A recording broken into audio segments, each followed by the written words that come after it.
Selamat pagi para Tribuners yang saya hormati dan saya muliakan.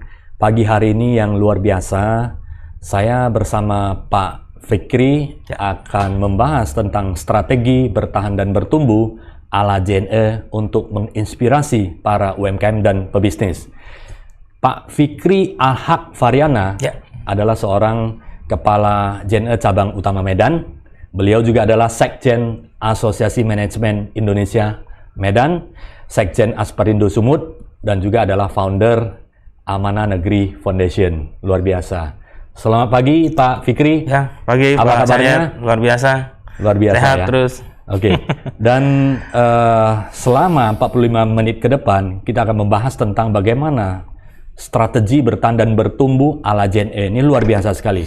Even masa COVID-19 ya, di mana aktivitas bisnis itu mengalami hambatan ya, tidak bisa kemana-mana, dan kemudian kita dipercepat untuk menggunakan teknologi, namun JNE masih tumbuh luar biasa sekali. Nah, kita akan bahas, sebelum saya bahas lebih lanjut, Pak Fikri bisa ceritakan sedikit supaya untuk para Tribuners yang ingin mengetahui sejarah perkembangan JNE ini seperti apa. Silakan Pak Fikri. Terima kasih Pak Sanjet. Ketemu lagi ya para Tribuners dengan saya dari JNE. Jadi judul hari ini mudah-mudahan bisa memberikan inspirasi kepada para Tribuners ya, para owner perusahaan, para korporasi, termasuk juga para UMKM. Jadi saya mungkin lebih spesifik ke JNE di Medan gitu ya Pak Sanjet. Jadi JNE di Medan pada saat itu didirikan di tahun 1996. Jadi 6 tahun setelah JNE di Indonesia itu didirikan oleh Pak almarhum Haji Suprapto Suparno. Di salah satu pendiri JNE di Indonesia adalah Pak Johari Zain. Beliau juga adalah asli dari Medan, Pak. Nah, jadi JNE Medan tahun 96 itu berdiri, dan pada saat itu karyawannya hanya 5 orang. Kemudian kita berkantor di Jalan Senam. Jadi Jalan Senam itu yang sekarang saudara kami Tiki waktu itu. Kemudian barulah nanti tahun 2000 Pak, setelah 4 tahun kemudian kami bisa mengontrak satu gedung, dan sampai sekarang masih ada, itu di Simpang Juanda gitu ya. Itulah pertama kali JNE setelah pindah dari Jalan Senam. Lalu tahun 2008 baru kita bisa membeli gedung Pak, di Brigjen Katamso, yang sekarang kita lihat ada kantor cabang utama Medan, ada konter yang paling besar di sana di Jalan Pelangi, Simpang Pelangi, dan di situ semua operasional. Jadi kita hanya punya satu gedung waktu itu. Lalu kemudian baru di tahun 2016 kita juga beli gedung lagi untuk gudang, itu di Amplas Trade Center, satu gudang waktu itu di satu blok gitu ya, satu nomor. Dan alhamdulillah sampai hari ini terus bertumbuh. Dan sekarang karyawan kami sudah lebih dari 700 gitu ya. Dan jaringan kami juga di seluruh Sumatera Utara juga sudah lebih dari 400. Dan bahkan sekarang kita Sumatera Utara sudah dikembangkan menjadi 2 cabang utama Pak Sanjet. Jadi karena memang potensi Sumatera Utara besar, ada bandara internasional di Silangit, sehingga kami buka 2 cabang utama, ada di Medan dan satu lagi di Balige. Sehingga memang ini bukti pertumbuhan. Jadi kalau cerita pertumbuhan Pak, nah sekarang kita menempati ada 5 gudang di Amplas Trade Center. Jadi dan kantor-kantor yang lama masih bertahan ya, termasuk juga di seluruh kabupaten. Kita juga sudah punya kantor di seluruh kabupaten di Sumatera Utara. Jadi kalau bicara pertumbuhan ini saya kira menarik. Tahun 2000 sampai 2009 itu memang belum ada yang namanya online shop, belum ada BlackBerry Messenger gitu ya, saya sebut nama platformnya, sehingga memang pertumbuhannya tidak begitu besar. Tapi 2019 memang mulailah online shop muncul, dari mulai BlackBerry Messenger, Facebook dan sebagainya, sehingga itu mendorong pertumbuhan online shop, walaupun tidak terlalu signifikan. Pertumbuhan waktu itu memang masih di angka 10-20%. Ya, terus kemudian bertumbuh, puncak pertumbuhan ada di tahun-tahun 2013, 14, 15. Tapi juga di situ akhirnya muncul para kompetitor. Ya, kita banyak sekali kompetitor pada situ karena memang menangkap sebuah potensi logistik. Dan ini yang ingin coba kita sharingkan. Alhamdulillah terus bertumbuh. Dan di tahun 2016 disitulah memang kita coba sebuah model bisnis, ya, model manajemen yang hari ini insya Allah kita akan sharingkan, yang kemudian ini mampu mendongkrak pertumbuhan yang lebih dahsyat lagi. Jadi di tengah banyak kompetitor waktu itu, karena 2015 itu sudah mulai banyak kompetitor, baik dalam negeri maupun dari luar negeri yang masuk, sehingga kami coba berpikir merubah sebuah model manajemen, dan akhirnya alhamdulillah gitu ya, kita mampu bertahan dan bahkan kita bertumbuh. Jadi 2016 sampai 2019 justru pertumbuhan kami itu puncak-puncaknya di Medan. Jadi hampir 300% atau 3 kali lipat dari 2016 ke 2019. Nah, artinya apa? Di tengah kompetisi yang luar biasa justru kami bisa bertumbuh. Jadi, nah inilah alhamdulillah pasannya, tentu saja ini tentu dari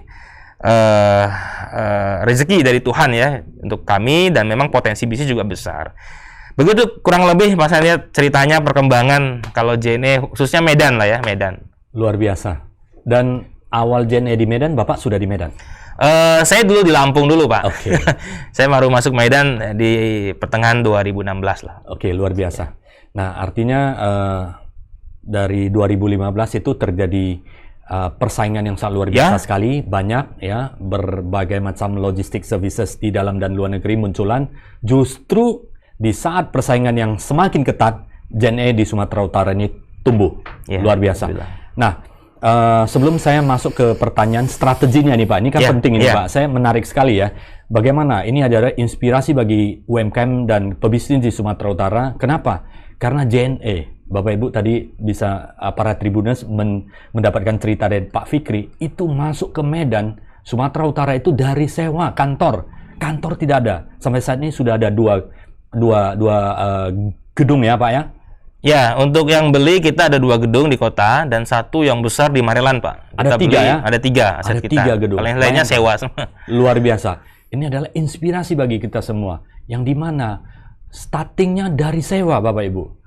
Dari sewa bisa mendapatkan 3 gedung dan sampai sekarang dengan tumbuh yang pesat. Sebelum saya masuk ke gali lebih dalam dari Pak Fikri tentang strategi bertumbuh yang berkelanjutan, produk dan jasa yang menjadi keunggulan JNE ini apa? Sehingga JNE ini mampu menahan gempuran dan akhirnya memenangkan persaingan dan tumbuh, Pak.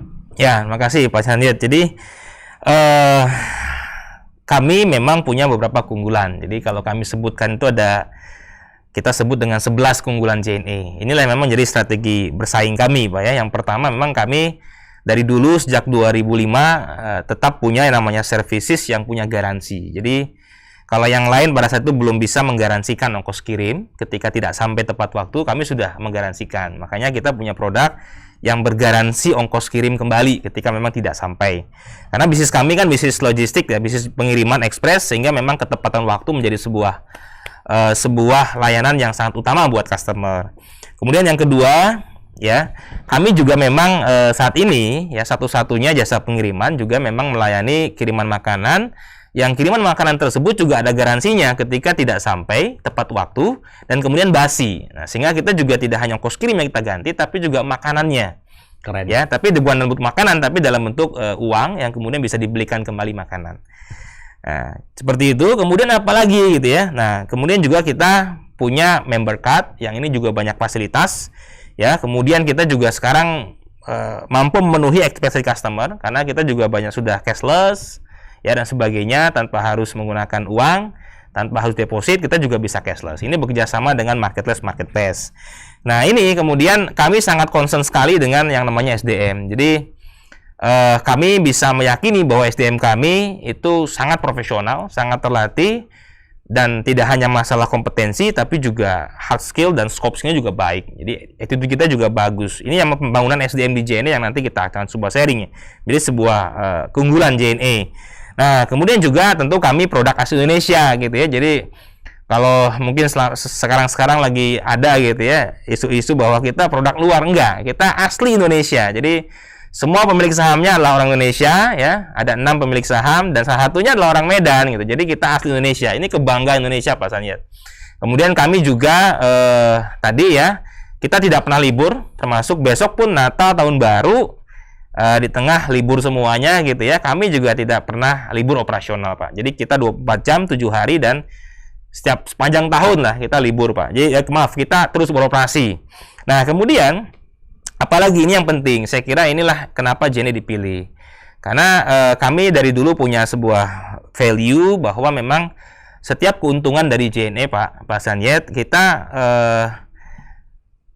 konsisten untuk digunakan untuk sosial, untuk anak yatim dan pembangunan sosial. Jadi 2,5% kita komitmen Pak Sanyet dan para Tribuners. Inilah yang menjadi value JNE, sehingga memang orang nyaman ketika menggunakan JNE, karena dengan menggunakan JNE dia juga sudah menyumbang dan berkontribusi pada masyarakat. Jadi itulah saya kira beberapa atau 11 keunggulan JNE, termasuk kami punya berbagai layanan Pak sekarang. Jadi tidak hanya ekspres udara, kita juga punya jalur darat yang setiap hari berangkat dari Banda Aceh ke Jawa dan ke seluruh Indonesia.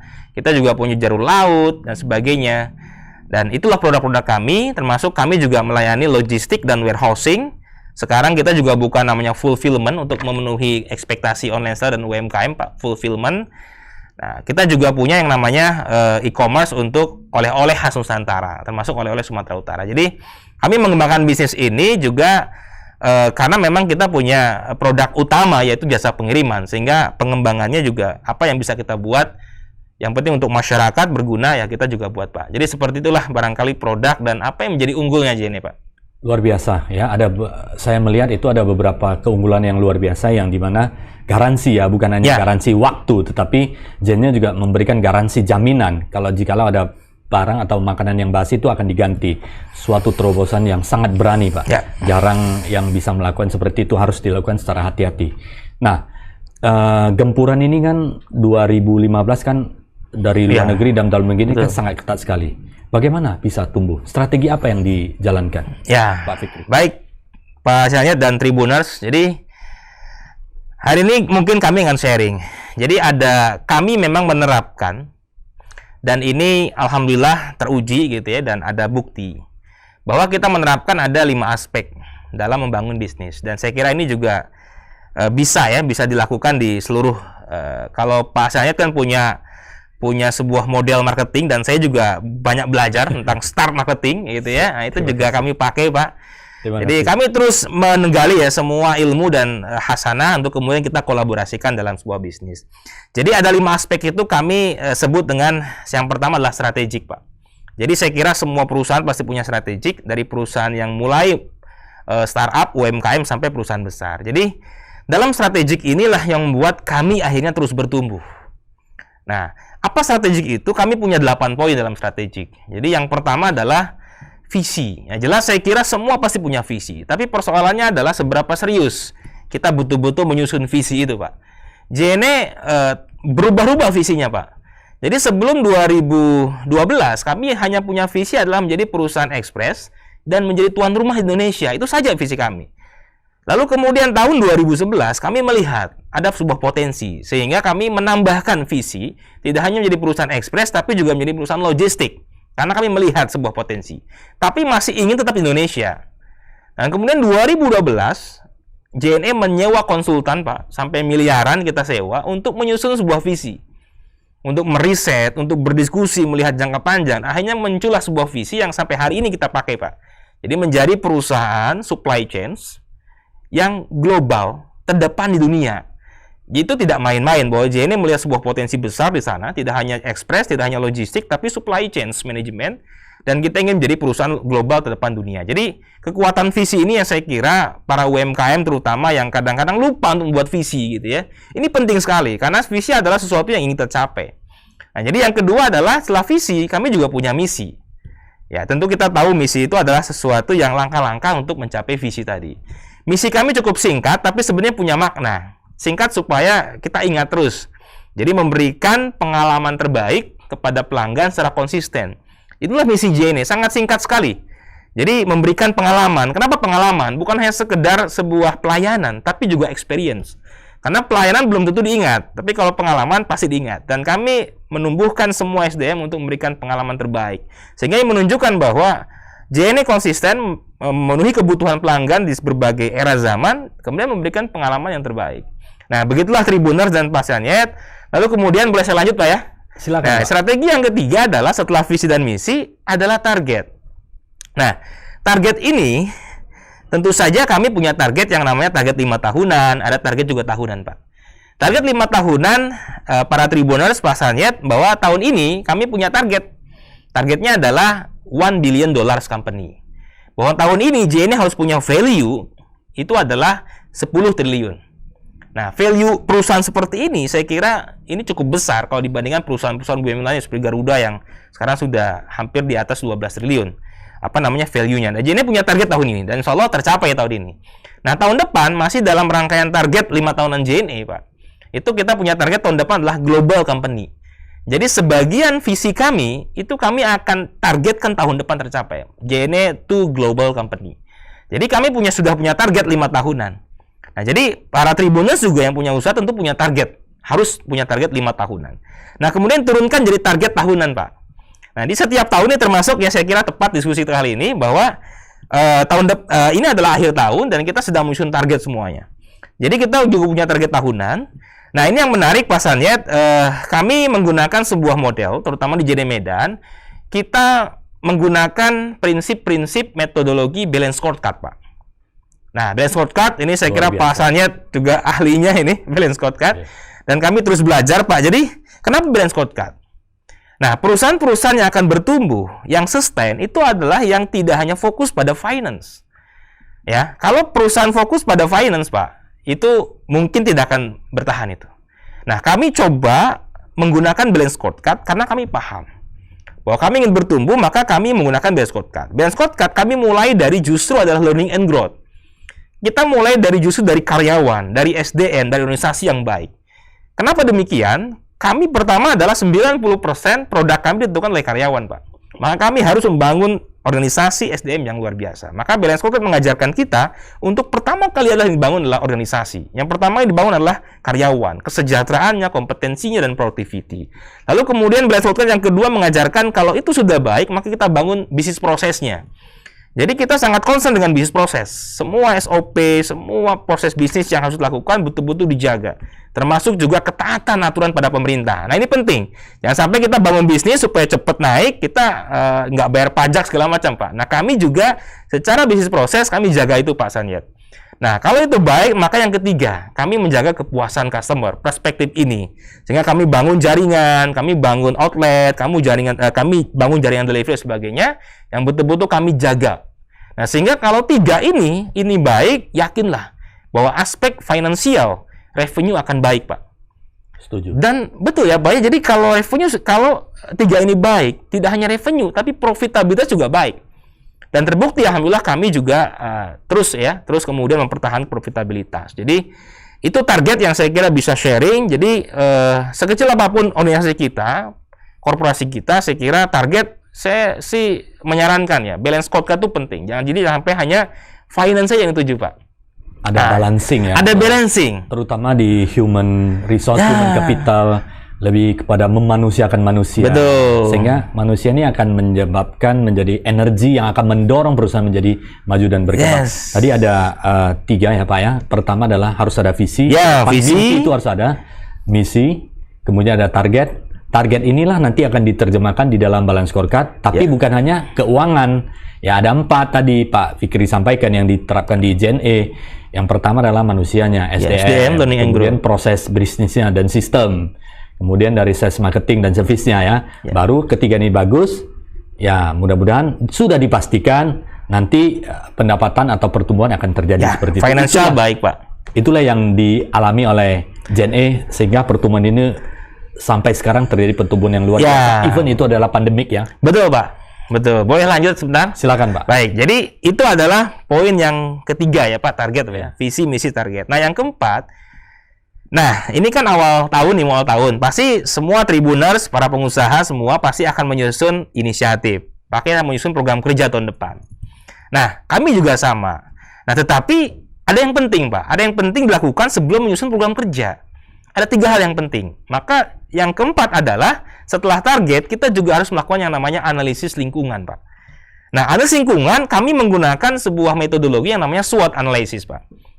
Ini baik lagi, kita belajar banyak sama konsultan seperti Pak Sanya. Jadi, SWOT analysis membuat kita akhirnya tahu kondisi internal kita dan kondisi eksternal kita. Dan ini selalu kami lakukan. Nah, kalau sekarang kita sudah 2 tahun ini, kita bukan SWOT, Pak. Kita balik, Pak Sanya. Jadi, TOS. Nah, ini ada maknanya. Kenapa jadi SWOT, jadi TOS? Sebenarnya itu aja. Nah, dari SWOT kita akhirnya tahu. Pertama, kita tahu kondisi internal. Kita tahu S. Akhirnya kita tahu strength kita, kekuatan kita di mana. Oh tadi, JNE punya kekuatan itu. Semua kita punya kekuatan, sehingga akhirnya kita tahu apa yang harus kita maksimalkan untuk kekuatan kita, untuk kemudian berkompetisi. Kemudian kita juga tahu kita, weakness, kelemahan kita. Jadi JNE juga punya banyak kelemahan yang harus kami tahu. Ya, sehingga dari sini akhirnya kita tahu semua listing kelemahan kami dibandingkan kompetitor. Nah, setelah ada strength dan weakness, kami juga ingin melihat kondisi lingkungan di luar yang kemudian mempengaruhi kami JNE, yaitu adalah opportunity dan threats.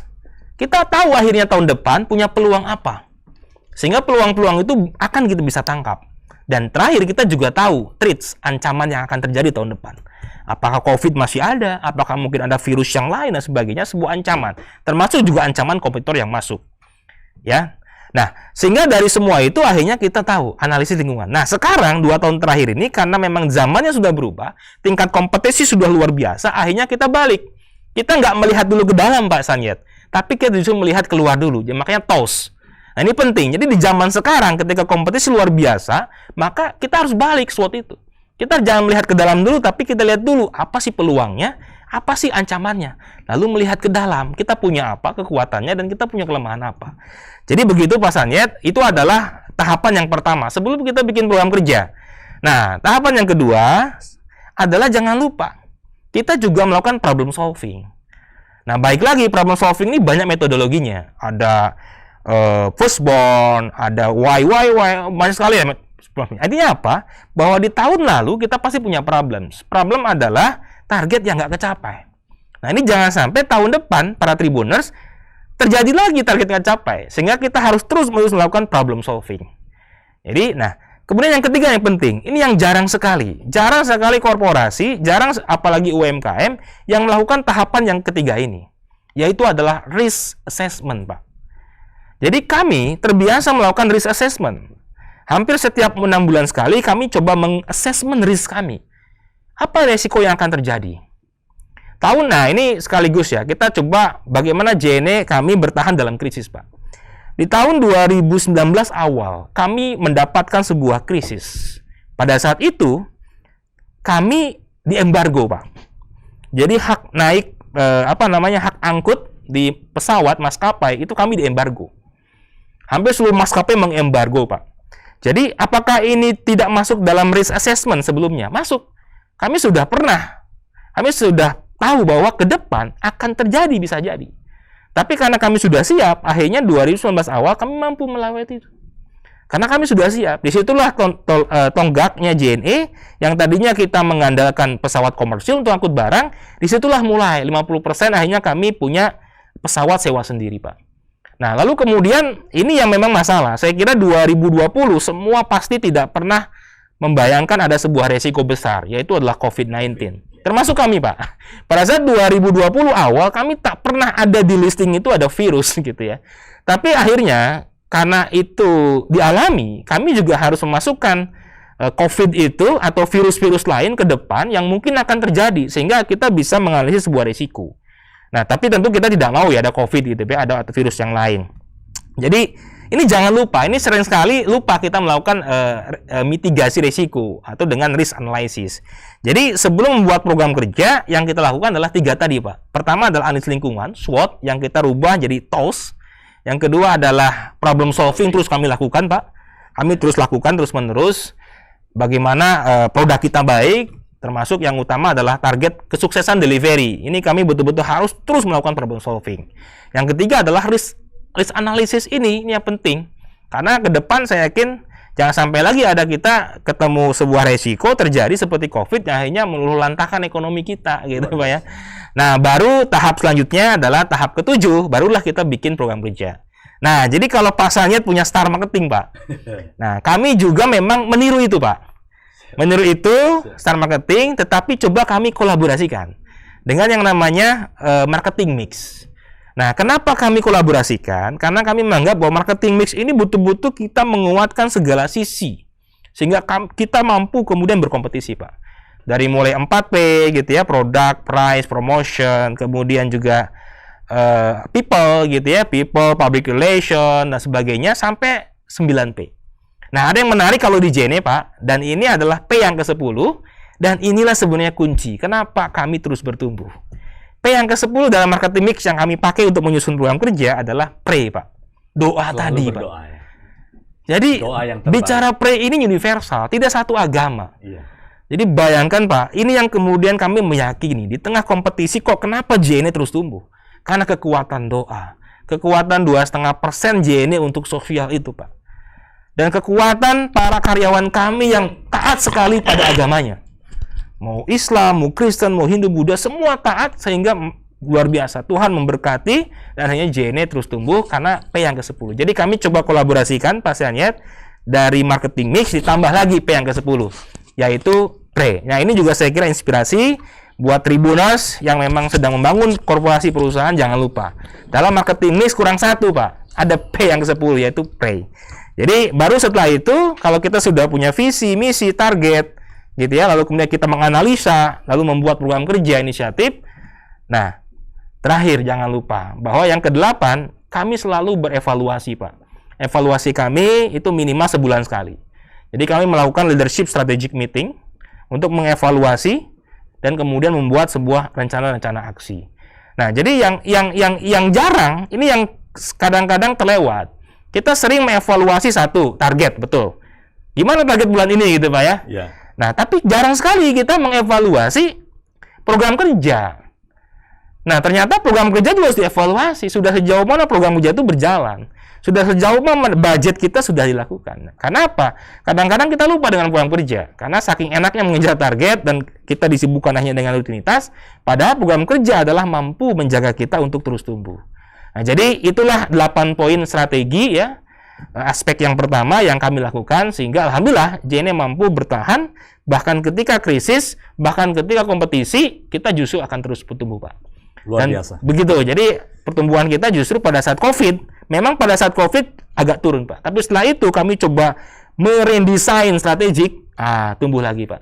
Luar Jadi biasa. barangkali begitu untuk yang pertama, Pak Sanyet. Sungguh menginspirasi. Artinya selain perusahaan berfungsi untuk mendapatkan profit, tetapi juga ada memperhatikan lingkungan, SDM, dan buat hal-hal yang demi kebaikan untuk masyarakat dan sosial masyarakat, yaitu hal-hal yang baik, etika dan sosial environment yang dikedepankan.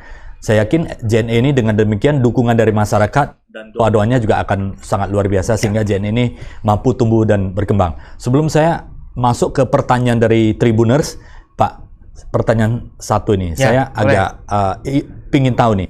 Bapak sebelumnya menceritakan bahwa untuk menghadapi supaya ada embargo dari perusahaan apakah penerbangan supaya nanti bisa kelancaran produk dan kemudian 2019 mulai charter pesawat untuk kargo sendiri ya. Pertanyaan satu, Pak, ini, apakah kemungkinan nanti akan masuk memiliki kargo sendiri, Pak? Memiliki kargo sendiri? Pesawat ya. Yes. Memang itu salah satu impian kami, Pak, dari dulu, Pak. Impian kami yang kemudian akhirnya dipercepat.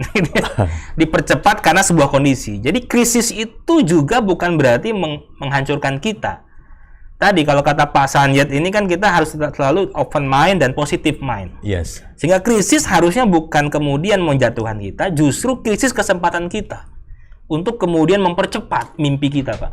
Dulu yang kita menunda-nunda untuk sewa pesawat, alhamdulillah, akhirnya terpaksalah sewa pesawat. Sampai hari ini, akhirnya kita hampir 50% lebih kita tidak bergantung lagi pada maskapai untuk komersil gitu, Pak. Jadi, memang itu sudah impian kami, Pak, untuk kemudian punya pesawat sendiri, Pak.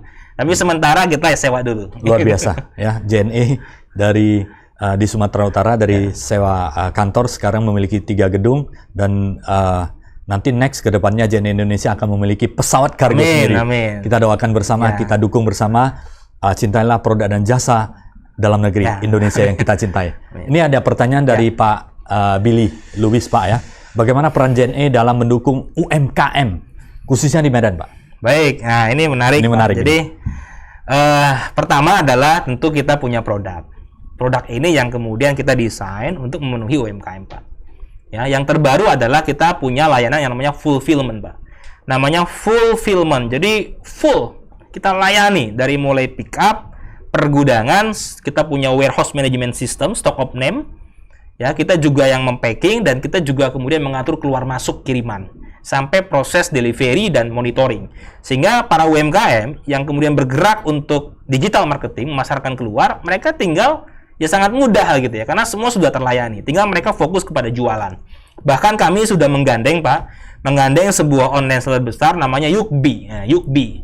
Jadi kalau Tribuners kenal namanya Yukbi ya, itu asli Indonesia yang mereka punya visi ya bagaimana produk-produk UMKM itu tumbuh. Nah, kami kerjasama sangat eksklusif dengan Yukbi, sehingga nanti inilah yang akan mendorong untuk marketingnya UMKM, Pak.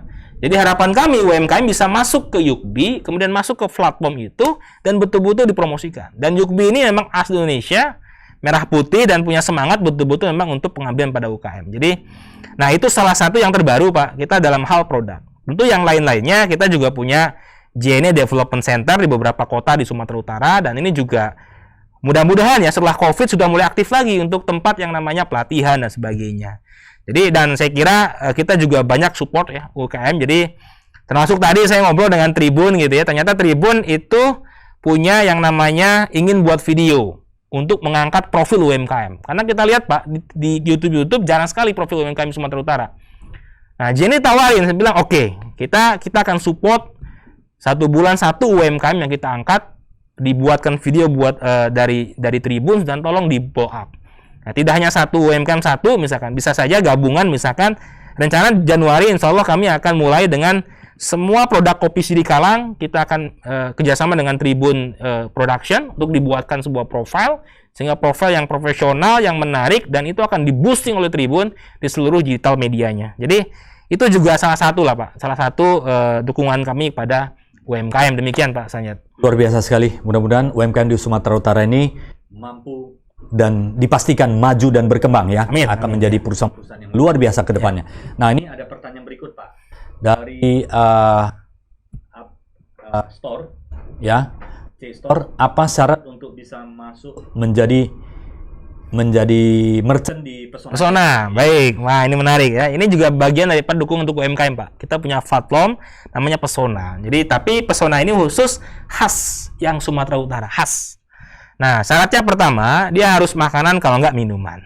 Yang kedua, dia tentu saja pertama adalah dia harus bisa bertahan untuk di delivery itu lebih dari 1 hari. Ya, jadi minimal besok sampai itu masih nggak basi. Jadi kalau bisa 2 hari nggak basi lah gitu ya, karena kita juga butuh waktu delivery.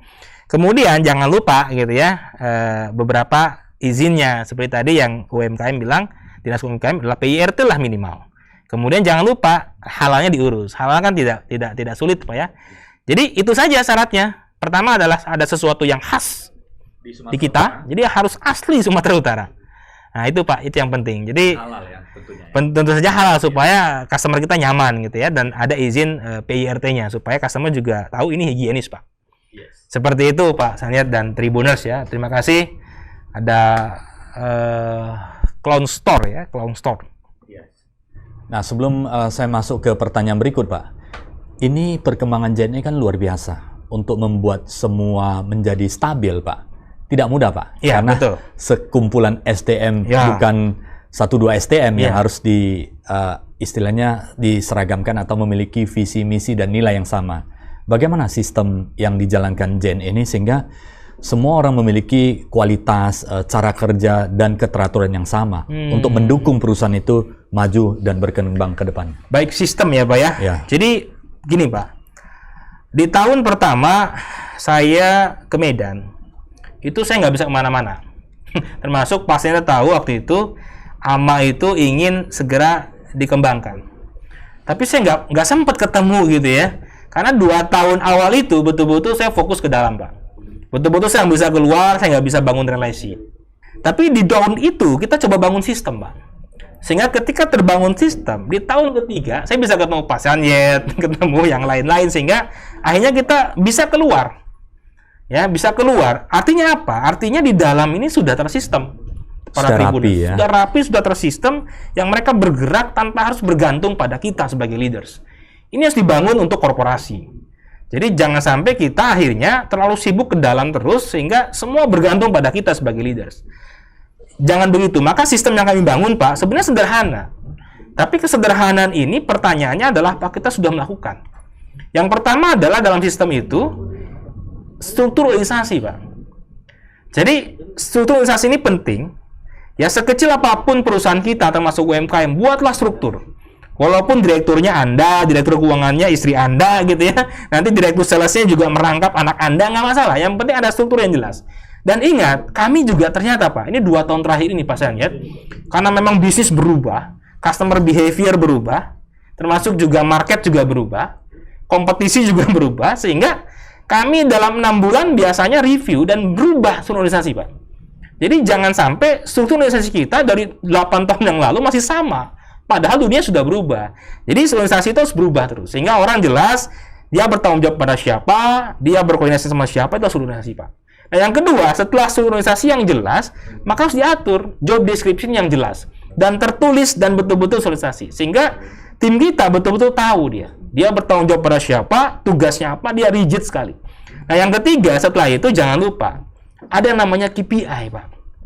Jadi kalau tadi kita bicara strategik adalah target, jadi target perusahaan diturunkan jadi target departemen-departemen kerja, dan jangan lupa, ternyata karyawan juga individu, Pak. Dari seluruh posisi harus dibuat target yang jelas. Maka kami ada namanya KPI karyawan. Dan itu betul-betul dievaluasi setiap bulan.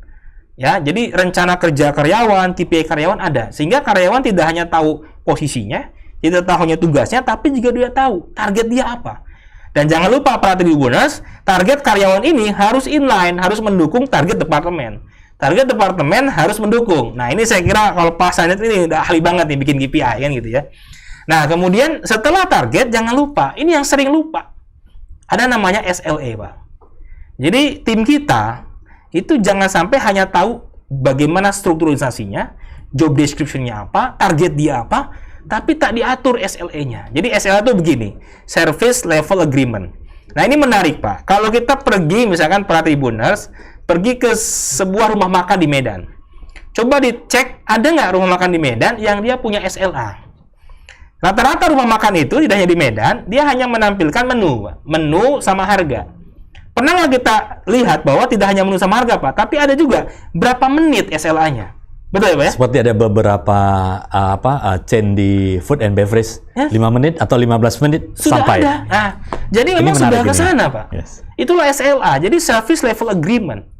Nah, kami mencoba betul-betul menyusun SLA dari semua proses bisnis. Nah, jangan lupa SLA itu tidak hanya mengatur antara kita dengan customer eksternal. Jangan lupa, seorang HRD juga punya customer di dalam. Seorang finance juga dia punya customer, bagaimana anggaran tepat waktu. Ya, seorang GA, seorang office boy juga punya SLA. Nah, kadang-kadang kita fokus SLA dibangun untuk customer di luar. Padahal seorang GA, seorang finance, soal HC juga harus punya SLA yang jelas. Sehingga pelayanan bisnis proses terus berkembang. Jadi, SLA membuat akhirnya karyawan tahu dia harus bekerja seberapa menit. Nah, jadi dan terakhir adalah tentu SOP. Saya kira kalau standar operation procedure ini saya sudah buat. Jadi walaupun Tribuners masih UMKM, buatlah SOP dari segala proses bisnis kita. Nah, jadi itu Pak, ada 5 poin untuk membangun sistem. Sehingga sistem ini kalau bagus Pak, ini mampu menjaga perusahaan kita tetap inline, on the track, dan fungsi kita leaders akan sangat terbantu karena kita akan lebih banyak keluar daripada kita mengurus ke dalam, sehingga perusahaan kita akan terus bertumbuh dan dalam track yang sama. Jadi begitu barangkali Pak Sanit. Luar biasa. Ini adalah fondasi yang dibangun oleh Pak Fikri selama membangun perusahaan di Sumatera Utara, JNE di Sumatera Utara, sehingga selama 2 tahun ini fondasi ini dikuatkan, akhirnya menjadi dorongan untuk perkembangan di tahun-tahun berikutnya ya. Ya, tentu saja ini juga didukung fondasi yang sudah dilakukan oleh para pendahulu Pak sejak tahun 96, sehingga kita lanjutkan dengan perubahan model manajemen dan ini akan menjadi buat lebih baik. Oke, sebelum saya lanjut ke pertanyaan berikutnya, ada pertanyaan dari Tribuners ini, Pak, menarik ini, Pak. Dari Ibu Rini Kushendro. Adakah keringanan ongkos kirim ke daerah atau pedalaman? Selama ini, Pak, apakah sudah sampai akses ke pedalaman? Sejauh mana itu, Pak? Dan apakah ada diberikan keringanan, Pak? Untuk dukung UMKM di Sumatera Utara. Tribuners. Jadi, kita sudah dari dulu semua ke seluruh Indonesia bisa.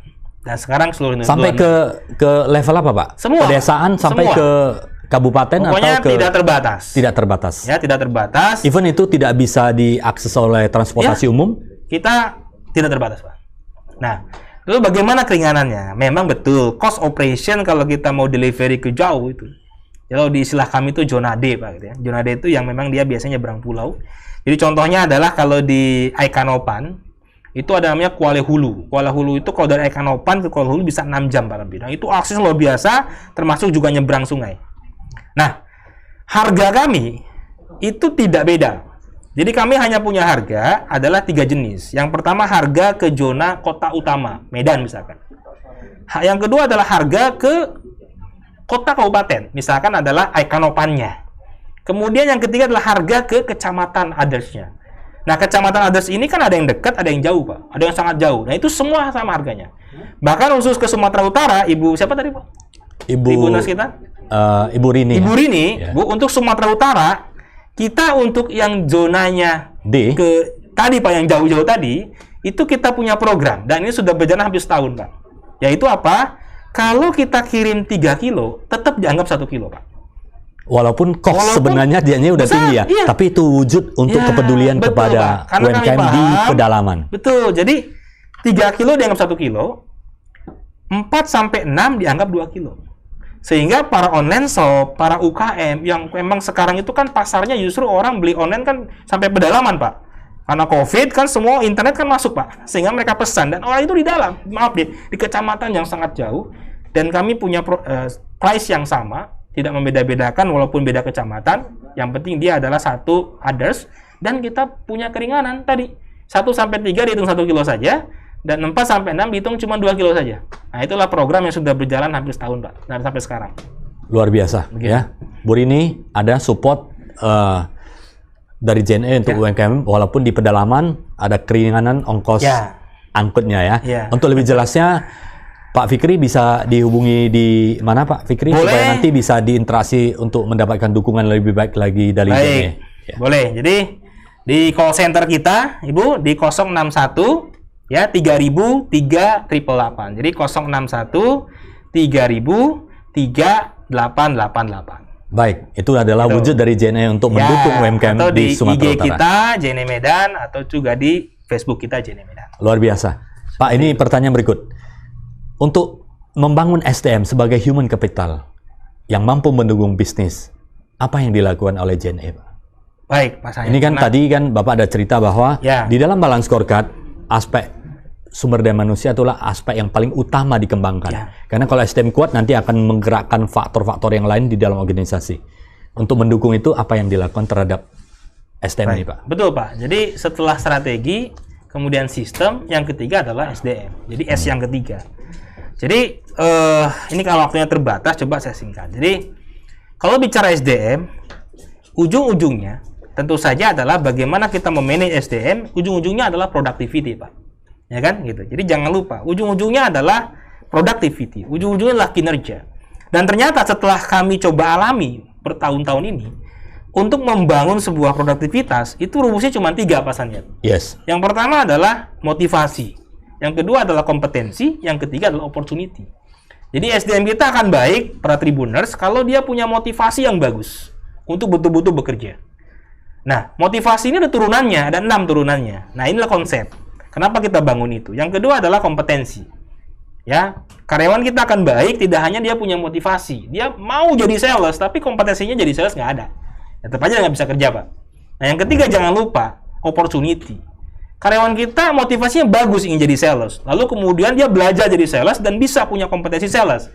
Tapi kita nggak pernah kasih kesempatan jadi sales, ya nggak akan kerja. Jadi kami punya prinsip seperti itu, kami bangun motivasinya, kami bangun kompetensinya, dan kami terbuka luas untuk opportunity. Nah, makanya kami turunkan gitu ya dalam segi SDM atau Human Capital Management ini, itu menjadi 6 poin, Pak.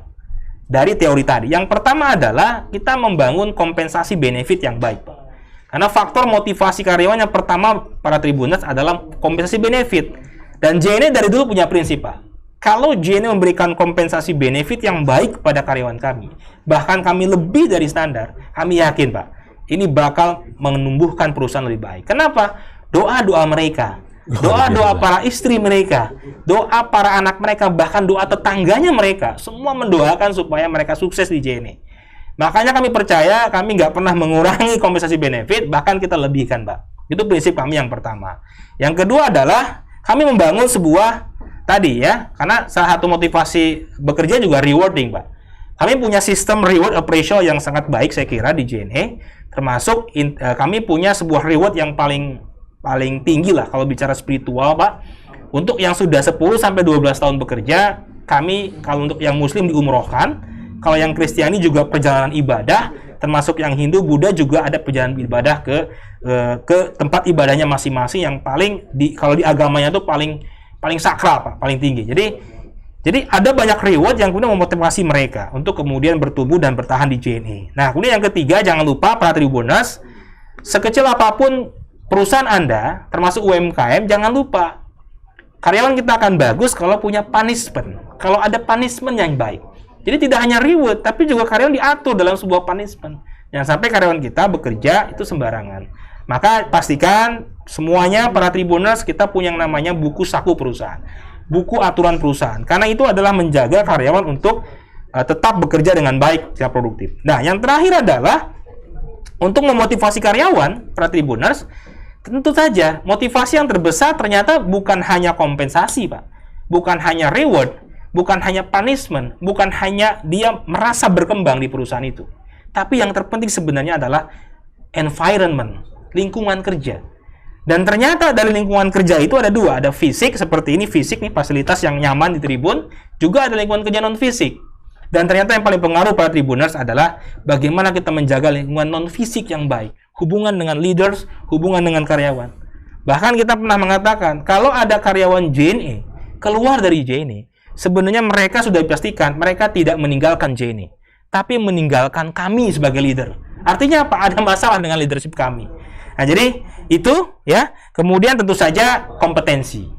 Kami juga punya standar kompetensi, Pak Saniat. Kami di JNE Medan punya standar kompetensi. Seluruh posisi karyawan dari mulai top manager sampai ke staff itu kami punya standar kompetensi yang jelas. Kami susun yang namanya kamus kompetensi. Itu ada hard skill, soft skill, kompetensi teknis sampai kompetensi inti. Dan setiap bulan per 3 bulan sekali kami lakukan yang namanya evaluasi kompetensi untuk karyawan, Pak. Jadi betul-betul dan kompetensi ini dimasukkan dalam reward appraisal yang akan memasukkan dalam komponen kompensasi benefit tahun depan, Pak.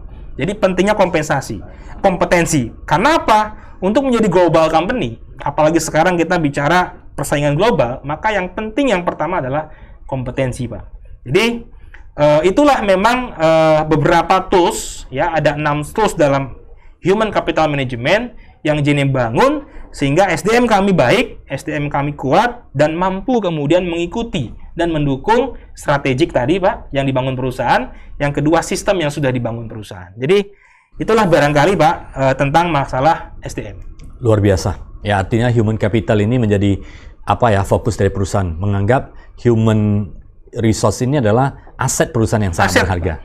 Human capital. Tidak semua perusahaan bisa menjalankan atau memaknai seperti itu. Tapi ya, ini akan menjadi sangat luar biasa karena energi akan muncul dari dalam beserta keluarganya. Ini akan mendukung JNE semakin maju ke depan. Nah, ini pertanyaan, Pak. Tidak terasa waktu kita sudah luar biasa. Sebenarnya waktu kita kalau dengan waktu 45 menit ini tidak akan cukup. Bisa panjang sekali ya. Nah, ini pertanyaan satu lagi, Pak. Bagaimana peran corporate culture untuk kelangsungan hidup perusahaan dan leadership yang tentunya menjaga corporate culture ini? Baik. Nah, jadi selain strategik, Pak, yang bisa membuat perusahaan kita terus bertumbuh, karena kita punya tujuan yang jelas, kemudian sistem yang menjaga perusahaan kita on the track, tidak kemana-mana, semua akan autopilot. Yang ketiga, tentu kita bangun sumber daya manusia dengan Human Capital Management Principle. Akhirnya SDM kita baik dan mampu mendukung tadi. Dan jangan lupa, Bapak Ibu, banyak perusahaan yang kemudian hancur karena corporate culture-nya mulai terkikis, Pak Saniat. Ya, jadi kami sangat menjaga di JNE corporate culture. Kami punya sebuah budaya perusahaan. Dalam corporate culture itu ada 2, Pak, yang kita bangun. Poin yang pertama adalah nilai-nilai dasar. Jadi saya kira nilai dasar pasti semua perusahaan punya.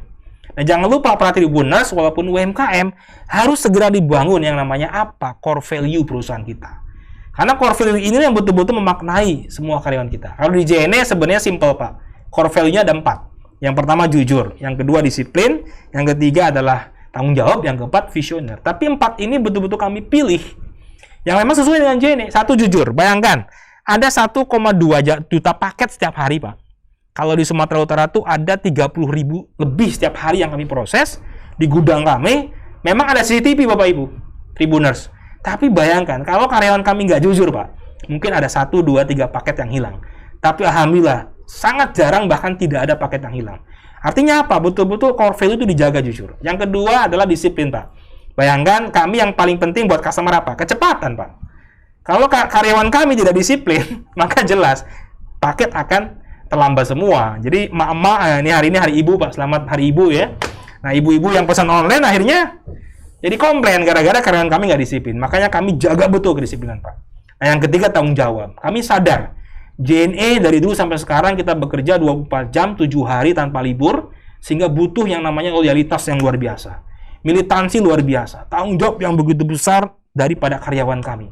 Maka ini yang kami jaga, sehingga karyawan kami betul-betul siap bekerja Pak, 24 jam, 7 hari tanpa libur. Ya bukan berarti mereka nggak libur Pak. Artinya mereka siap untuk tidak libur karena ada shifting gitu ya, siap kerja pagi, siang, malam, termasuk juga kerja di hari Minggu kalau memang shiftnya harus hari Minggu. Jadi, dan yang keempat, visioner.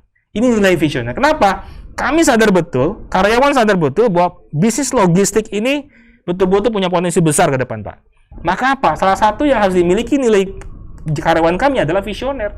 Mereka harus meningkatkan kompetensi, mereka harus terus bertumbuh secara kompetensi, sehingga pertumbuhan bisnis JNE kemudian bisa diimbangi dengan pertumbuhan SDM kami. Sehingga mereka tidak kemudian tergantikan oleh orang-orang yang kemudian baru gitu Pak. Jadi itu nilai dasar. Nah yang terakhir Pak, yang kedua, jangan lupa kita juga punya namanya, kami punya meaning of work Pak. Jadi maaf ya, saya coba lihat kalau Nokia dulu kenapa jaya, karena semua karyawannya punya semangat yang sama, yaitu connecting people. Semua perusahaan saya yakin punya yang namanya the meaning of work, makna bekerja, yang itu menjadi sebuah semangat. Maka JNE juga punya Pak. Makanya kita selalu mengatakan JNE connecting happiness. JNE connecting happiness, menyambungkan kebahagiaan. Jadi semua karyawan kami, apapun posisinya Pak, tugasnya sama. Kita menyambungkan kebahagiaan. Dan menyambungkan the happiness itu bukan hanya sekedar bekerja, tapi betul-betul menjadi sebuah amal kebaikan yang kami coba yakin bahwa ketika satu paket yang kami delivery, satu kebaikan buat kami, satu kebaikan kebahagiaan buat customer, baik pengirim maupun penerima Pak. Dan ya kami yakin bukan hanya sekedar gaji yang kami dapatkan, tapi juga amal kebaikan pahala yang kami dapatkan. Jadi itulah kami menjaga corporate culture Pak, sehingga kami terus bertumbuh dengan jumlah karyawan semakin bertambah, alhamdulillah mampu terjaga kondusif, ya tidak ada riak-riak alhamdulillah, dan kita doakan terus-menerus. Walaupun sekarang juga JNE bertransformasi Pak, kita sudah bangun yang namanya, kita sudah launching JNE Automatic Center, satu-satunya perusahaan kurir Indonesia yang punya automatic center besar di Jakarta, semua otomatis Pak. Apakah JNE mengurangi karyawan? Tidak. Kami komitmen tidak mengurangi karyawan walaupun sudah tergantikan oleh mesin. Kami alihkan karyawan tersebut ke tempat-tempat yang memang dibutuhkan. Jadi itulah salah satu prinsip budaya kami Pak. Jadi saya kira itu Pak Seniat, mohon maaf waktunya agak panjang gitu ya. Terima kasih Pak. Luar biasa. Sedikit peran leadership Pak sebagai penutup di talkshow kali ini. Luar biasa. Saya kira kalau kita sudah punya strategik, kita juga punya sistem, kita juga punya manajemen SDM yang baik, dan kita jaga corporate culture, ya tentu saja ujung-ujungnya leadership Pak. Kalau pilotnya nggak bagus, bagaimana semua karyawan ikut? Hati-hati para tribuners ya, para owner, para pemilik UMKM, para pemilik perusahaan, para manajer. Kita ingat kejadian salah satu maskapai penerbangan. Ketika mereka sudah naik semua penumpang, tiba-tiba penumpangnya turun semua, nggak jadi terbang pesawat itu Pak. Gara-gara apa? Dia mendengar ada bisik-bisik seorang pilot yang sepertinya sedang mabok. Ternyata benar sedang mabuk. Akhirnya dia turun dan pesawatnya nggak tinggal landas. Apa artinya? Sebagus apapun strategik, pesawat itu bagus strategiknya, sudah punya tujuan terbang kemana, sebagus apapun sistem pesawat itu, luar biasa sistemnya, sudah canggih semua, dan sebagus apapun human capitalnya, pramugarinya bagus, teknisinya bagus, bagian ground handlingnya bagus, dan budaya perusahaannya bagus juga maskapai itu Pak. Tapi ternyata ada seorang pilot yang kemudian tidak dipercaya, gara-gara tadi, ternyata dia minum alkohol pada saat mau terbang, kan jadi masalah. Sehingga itulah fungsi leadership. Maka kami juga betul-betul sangat menjaga. Mulai dari saya juga, para leader tim saya, itu betul-betul harus punya leader yang kuat, ya, leader yang kuat, yang bisa dipercaya. Karena inti leadership adalah pengaruh. Orang mau dipengaruhi kalau memang dipercaya. Jadi, Begitulah Pak kami membangun JNE cabang utama Medan terutama dan JNE seluruh Indonesia. Dan saya kira semua sama sehingga perusahaan ini mampu melewati berbagai krisis gitu ya, dan terus bertumbuh. Termasuk terakhir bulan-bulan ini kami juga diterpa krisis lagi Pak. Kalau kemarin dengan gempuran embargo termasuk juga COVID, nah sekarang kita juga ada isu-isu yang miring di media sosial. Tapi alhamdulillah dengan kekuatan semuanya kami akhirnya bisa melewati itu. Fitnah-fitnah itu akhirnya hilang. Karena masyarakat juga alhamdulillah sudah cerdas, sudah yakin bahwa JNE memang bukan hal seperti itu. Terima kasih Pak Sanjat. Terima kasih. Luar biasa. Maju terus untuk Ya, Pak Fikri amin. dan JNE, Pak khususnya Sanjat, JNE biasa. Sumatera Utara. Amin.